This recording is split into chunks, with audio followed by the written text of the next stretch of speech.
Good morning. You guys are too kind. Good morning. Let's talk about OS X. Our latest release, Mountain Lion, is the 9th of our big cat named releases in just over a decade. As we turn our attention now toward the 10th, we've hit a real issue. We do not want to be the first software in history to be delayed due to a dwindling supply of cats. Now, fortunately, we do have a creative group at Apple, and we can think out of the box. And so we thought maybe we could take this lion thing in a different direction. So I'm proud to present to you today OS X Sea Lion. What do you think?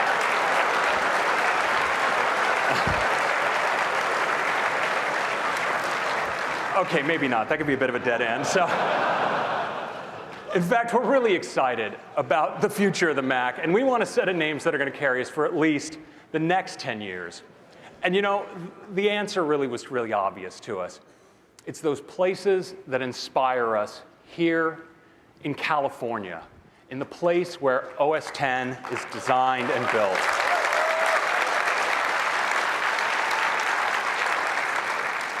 So for our first California-themed release, we went just outside our backyard, just off the coast, to a place with some of the biggest waves and most extreme surfing in all of North America, OS X Mavericks.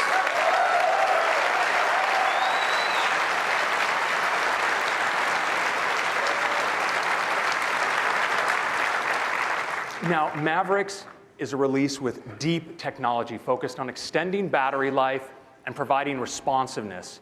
It has great new apps and enhancements for every Mac user, and some features that we think are going to really appeal to our power users. And I want to talk about just 3 of them right now, starting with Finder tabs.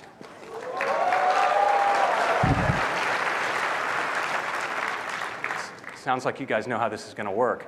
So, you, of course, can work in the Finder with multiple windows. It's a very powerful tool. But now you can draw all those windows together in tabs. And each tab can have its own location, its own view mode. It's really powerful, too. You can actually drag contents and hover across tabs. And of course, now that we have tabs in the Finder, it's also a great app to take full screen. Next, tagging. Yes. That guy. We're bringing tagging to the Mac. So now, when you save a document, in addition to providing its location and name, you can tag it. And when you do, it'll appear right in the Finder sidebar. And in fact, you can tag things wherever they are, whether they're in iCloud or on a local file share. And all those will be brought together and appear in Finder. And tags are great for really powerful search as well. Next, multiple displays. Really? All right. The Mac, of course, we're not giving you all the free multiple display here. This is software. So with multiple displays in the Mac, it's always been a powerful way to spread out your work. But now, in Mavericks, you can get at your menus across multiple displays. You can summon your dock across multiple displays. And when you take a window full screen on one display, it doesn't mess with your desktop on the other display.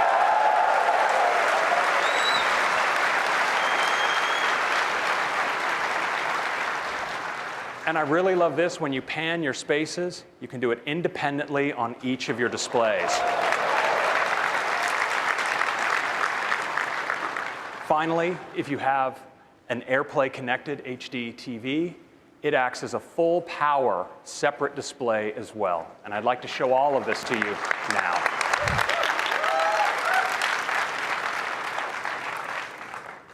All right, let's take our first look here at Mavericks. And we're going to start with the Finder. So here's the Finder environment. I got a lot going on, a lot of windows, a lot of different locations. I'm going to go up here to the window menu, and let's merge all my windows. Just like that, they hop into a set of tabs. Now, of course, these tabs have different locations, different view settings for each of those locations. Creating a tab is just as you'd expect. Just click plus. I can select another location, like AirDrop, maybe another for this work file share I have going right here. And now that I have multiple tabs, it's a really great way to actually work and copy documents. So if I want to copy this field report, I can just hover over the AirDrop tab, drop it, just like that, really nice. And of course, I can now take Finder full screen. Next, let's take a look at tagging. This is really cool. So as I go to save a document, you notice I can give it a name, like let's say project plan. And in addition to its location, in this case I'm going to save it in iCloud, I can also give it a tag from any of the tags I've made up. So I'm going to call this document important. It looks pretty important to me. And we'll go here into the Finder, and you see in the Finder sidebar, I have an important tag, and I see all these documents. They're from different locations, different applications, all drawn together in sidebar. We have other tags I've given things for things that are draft and in review. Now, of course, with tags, I can assign multiple tags to the same document. That's part of the power of tags. So I go here, and I'm going to say this one is also in review. And you notice as I assign that tag, it now appears in that location as well. And if I want to assign a totally new tag, I want to make up a tag on the fly, I can just type it right here. This is a website project I'm working on. It says create new tag website. And just like that, I've created a new tag, and you can see it right here in the Finder. I can give that tag a color, of course. And now that I have that tag, I can also assign tags by just dragging things in to the tag area in the Finder. So different assets for my website, just drag them in, and they're tagged like that. And tags are great for searching. So if I start typing, let's say, important, I can find all documents that are important. Let's go to all my files, and we'll find all documents that are both important and that are in review. And just like that, I found exactly what I'm looking for with tags.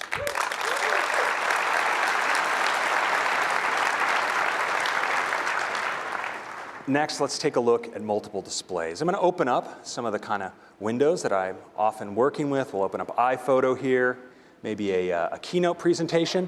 And I actually have a second display connected to this MacBook Pro. Let's show that up there on the display now. Of course, with multiple displays, I can just move windows across displays like you'd expect. But now, I can get up at my menu bar on the second display. If I go down to the bottom, I can summon the dock just like that. If I want to open an app on the second display, I can just open it on the dock here. And here's iTunes. I can take this app full screen, just like that. And as I swipe spaces, just right back there, just on that display. Let's take Keynote full screen as well. I'm going to go back to my first display here. Let's even take iPhoto full screen. So now I have different full screen apps on my different displays. It's actually a really fantastic way to work. Go in here into Favorite Travels. And I can now drag assets across my full screen apps like that. Super cool. And Mission Control has just been supercharged for multiple displays. So I'm going to go now into Mission Control. And we see my different full screen spaces and desktops across applications. I can drag a window from one display to another. But I can also go and drag a full screen app right across displays, bring Preview open, and now I have that full screen on this display as well.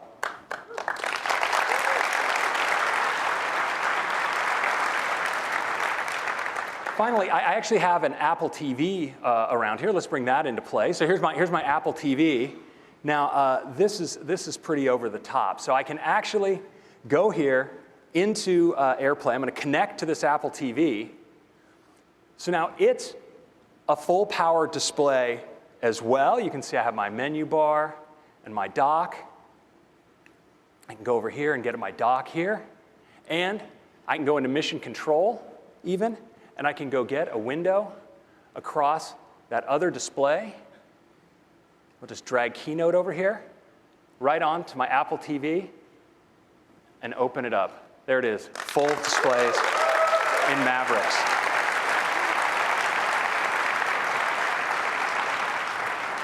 Next, I'd like to talk about some advanced technologies in Mavericks. You know, our power users are increasingly doing their work on the go. They want great responsiveness, but they also want great battery life. And in Mavericks, we've introduced a whole host of technologies to address that challenge. Things like compressed memory that make sure you have memory available very quickly when apps demand it. Technologies like AppNap that actually make sure we're directing power only to those applications where you're really benefiting from it. System-wide core animation accelerated scrolling and OpenGL4 for super responsive graphics. And a topic I want to go into in a bit more detail now, timer coalescing. So when you look at battery life on your computer, the real factor that software has the most influence over is CPU activity and its draw on power. And if you look at what your system is doing at any given time, what you'll see as you look under the hood is not a smooth line, but actually hundreds of interrupts occurring per second where the system is going from a power-efficient sleep state up to a state of high power use and back down. And all of those transitions actually consume a lot of power. Well, in Mavericks, we intelligently align all of that work, reducing those number of transitions. This, in combination with technologies like AppNap and other power optimizations, reduce CPU utilization activity for these kinds of scenarios up to 72%. It's pretty awesome.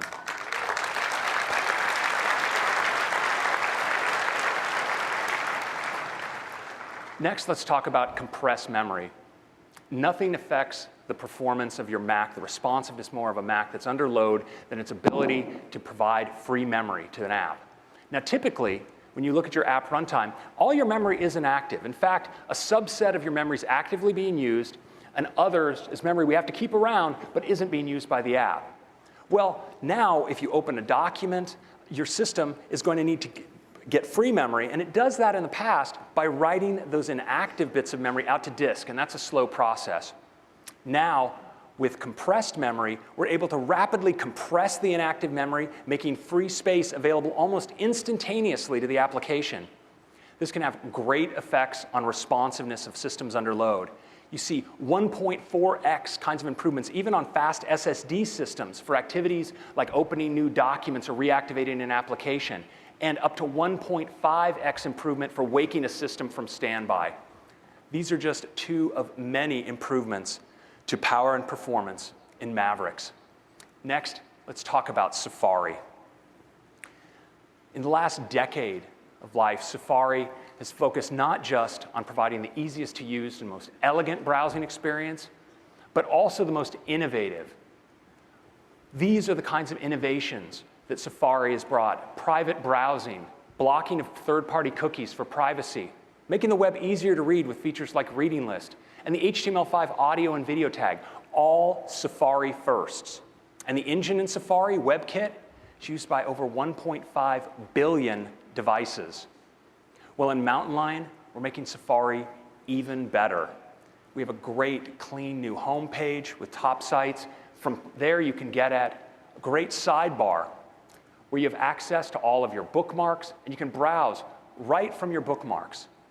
And in that sidebar, we also have Reading List, where now you can continuously scroll through your articles, moving from article to article without ever having to click. And a great new feature called Shared Links, where you see all of the links shared by people you're following on Twitter and LinkedIn. You can browse them right here. Now, in addition to these end user improvements, there's also a lot going on under the hood. Big improvements to JavaScript, a full process per tab architecture, and memory efficiency improvements with shared memory resource cache, and a whole bunch of big power savings as well. When you look at the effects of these changes, it's pretty profound. If you take a synthetic benchmark like SunSpider, you see how Safari fares against the competition. But researchers have started to look at more real-world JavaScript by sampling the JavaScript that actually occurs on sites like the Google homepage, Facebook, Amazon.com. And when you look at Safari's performance on a benchmark like that, JS Bench, the results are really incredible.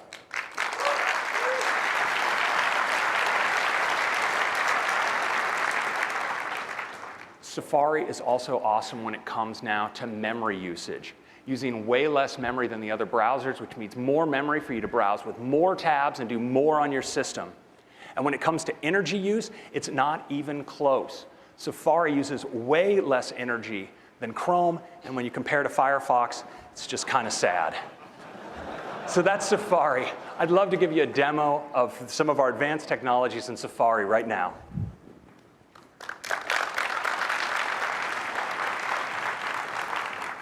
So let's start with responsiveness. And I'm going to go now into Mail. And so here we have a mailbox with about 100,000 messages in your inbox. And I just want to show you how you scroll now with that accelerated scrolling. Perfectly smooth, incredibly fast, almost 60 frames a second whenever you do it. It's just epic. And when you look here at scrolling through a conversation, this is a conversation with 26 messages in it. Again, just super glassy smooth, super fast. It's really, really nice. Let's take a look at that in Safari. In Safari, we've improved scrolling for more popular websites and actually optimized heavily for Retina displays. So now it's just super fast, super smooth. Now let's take a look at power. Yeah, there's a fan of smooth scrolling right there in the front. I'm a fan of smooth scrolling as well. So let's take a look at power usage. I have a power meter up here that's showing CPU activity in Safari. And you notice right now it's quite low because we're not doing anything. But let's go into a website that's going to use a lot of power. And you notice the power meter shoot right up because we're doing a lot of animation here, using a lot of CPU, and that's okay. That's what the CPU's for. It's doing something cool for me right here. But very often you'll have something like this happening in an ad off in the corner. You've covered this window up, and yet it's still draining your battery life. You don't even realize it. Well, now with this technology we call AppNap, we keep track of what's going on and what things you actually see to decide where to direct power. So watch what happens when I bring up this iTunes window over the Safari window. Power drops right down. That's extending your battery life. But of course, that thing is still running. It's still available to me. So if I pull it aside, there it goes. You can see everything happening right now. The power goes up, cover it back up, power goes right back down. It's really going to help your battery life. Next, let's take a look at the new Safari top sites. Really clean, really nice. We'll bring out the new sidebar. You see I have all my bookmarks here. I have my bookmark folders as well. If I want to bring a site over from my bookmarks into top sites, I can just drag it out like this. It's really nice. I can open it up, animates in.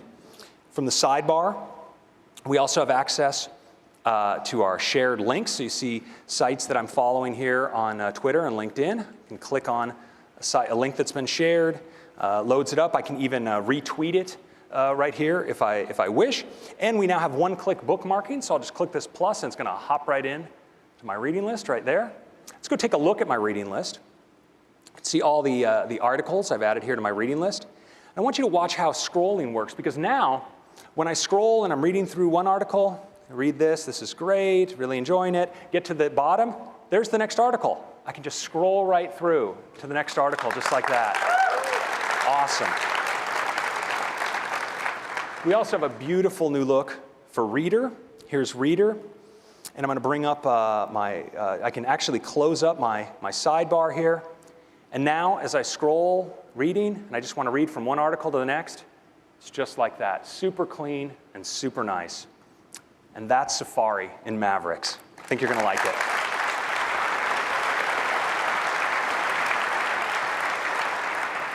So we have some more improvements that I think are going to really help you with your browsing, and one of them is iCloud Keychain. Yeah.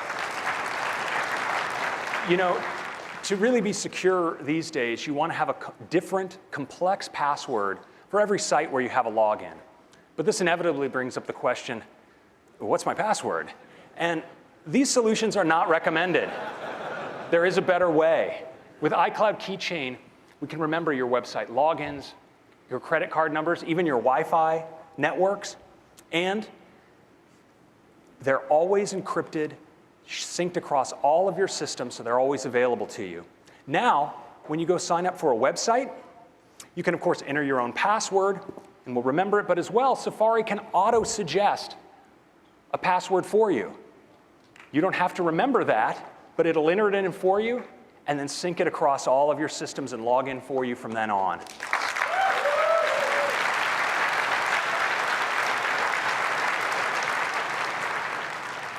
iCloud keychain is great for your shopping as well.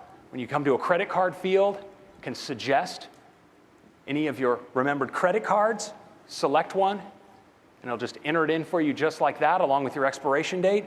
But you have to remember your own security code. That's what makes it secure, after all. And that's iCloud keychain.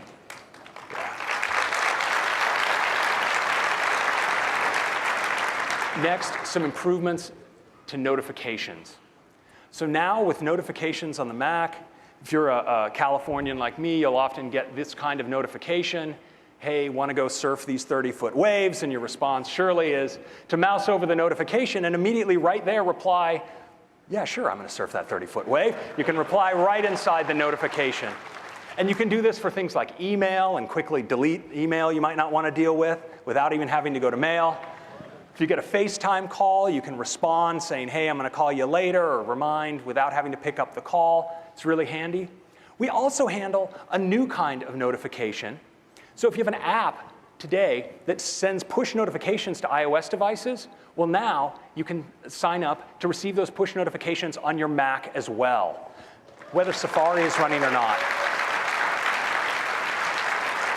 So things like your fantasy football alert, maybe breaking news, news about that buy on eBay. And now, in Mavericks, when your machine is sleeping, when you wake it up, it'll tell you everything that you missed while you were away right on the lock screen. And it'll now update apps for you right in the background, so you don't have to do it yourself.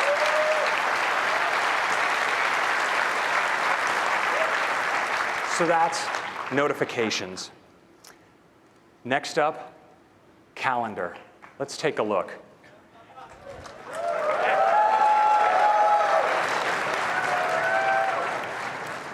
Absolutely no virtual cows were harmed in the making of this user interface.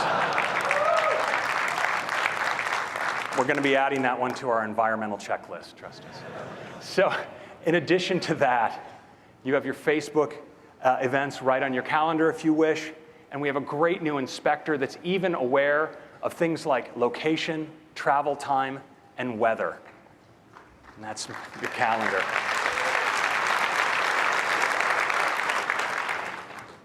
Next, maps.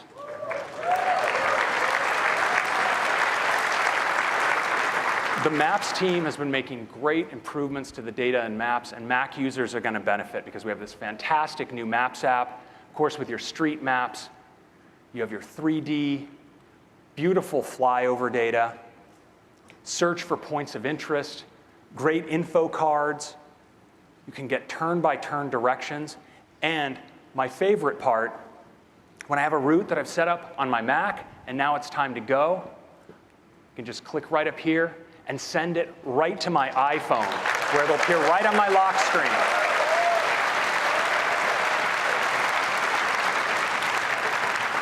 And when I unlock my phone, it takes me straight into navigation. Super cool. We're also providing a developer SDK so you can add mapping functionality to your apps as well. So that's Maps. Finally, we're bringing iBooks to the Mac. So now you have access to the full library of 1.8 million books in the iBook store. Your full library from your iOS devices is available on your Mac as well.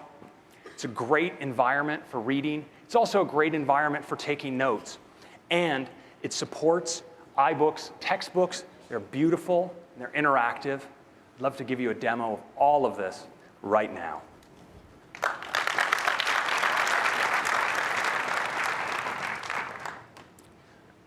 So let's start in Maps. So here we are in Paris. You can just zoom in. Do we have someone from Paris there? You can zoom right in. You see it's just so fast and fluid, bringing in points of location. I can pan around the map, find a nice location, maybe the Eiffel Tower right here. Let's go in to look at that flyover data.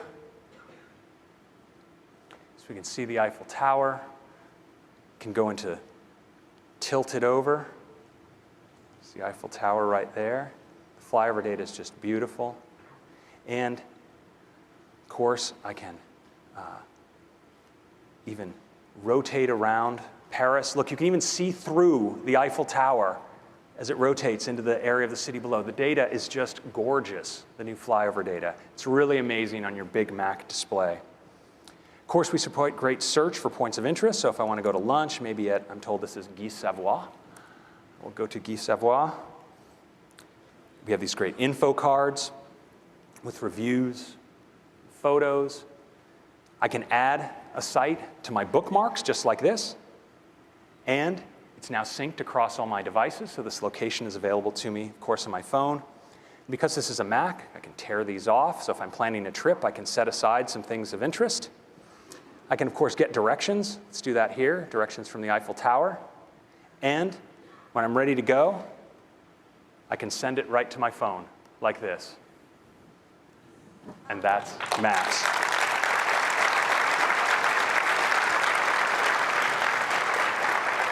Next, let's take a look at the new calendar. It has continuous scrolling, and what's really amazing is even without the stitching, the window still sticks right there on the screen. It doesn't fall off without the stitching. I don't know how we did it. It's engineering. It's really great for creating events. So if I go and create an event like this, let's say I'm going to have lunch. And now I'm going to type in what I want to have for lunch. So I'm going to say I want pizza. And you notice it suggests all sorts of locations nearby. So I'm going to select Tony's Pizza. And you notice I get a map. I even get projected weather for that location, so I know if I need to bring a jacket. Now I can select here and actually ask it to tell me what the travel time is expected from my last location. So I can decide if I want to drive or walk. I'm going to say I want to walk. And it actually adds the travel time right to my calendar, so I know not to schedule anything there.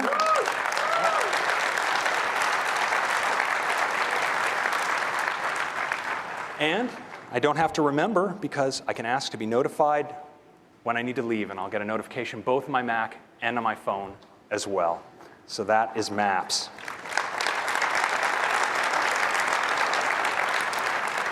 Finally, let's take a look at iBooks. So I have all my books here. Of course, can browse the collections I've arranged. We have access to the store with all of its content. Books, of course, is ultimately about reading. So you can get in here and read, move easily between the pages. You have access to all the controls you'd expect. Your bookmarks, search, can adjust your type of font and type size, go into a nice night mode that's relaxing for the eyes. But of course, I really love these interactive iBooks textbooks. Let's open one of those up now. So I can scroll through the pages of my book, see all these nice interactives and videos. I can pinch right into a graphical table of contents. Scroll through the pages of this chapter. You can select another chapter. Scroll through just like this. These fantastic interactives. So if I want to understand the way the cellular structure works, for instance, on this leaf, you can just drill right in. See all the way through like this. It's just incredible. Really great way to learn. Yeah. It's also a great environment for taking notes. You can just select some text, add a note, ask the teacher about this.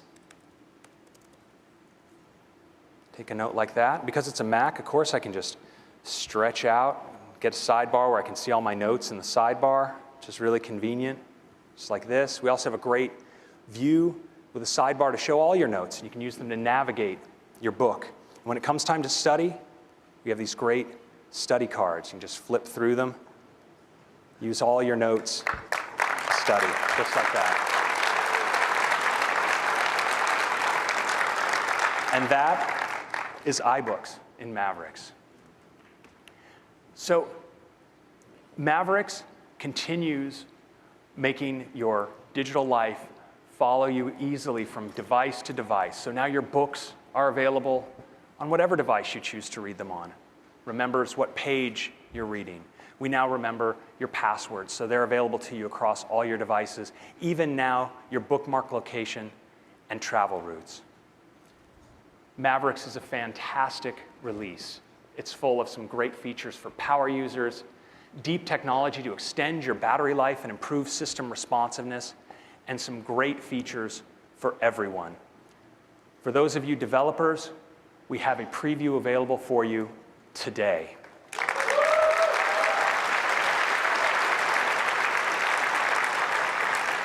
And for everyone else, in the general public, you'll be getting the final release this fall. So that is Mavericks. Next, I'm going to hand it over to Phil Schiller to tell you a little bit more about the Mac. Thank you. Great.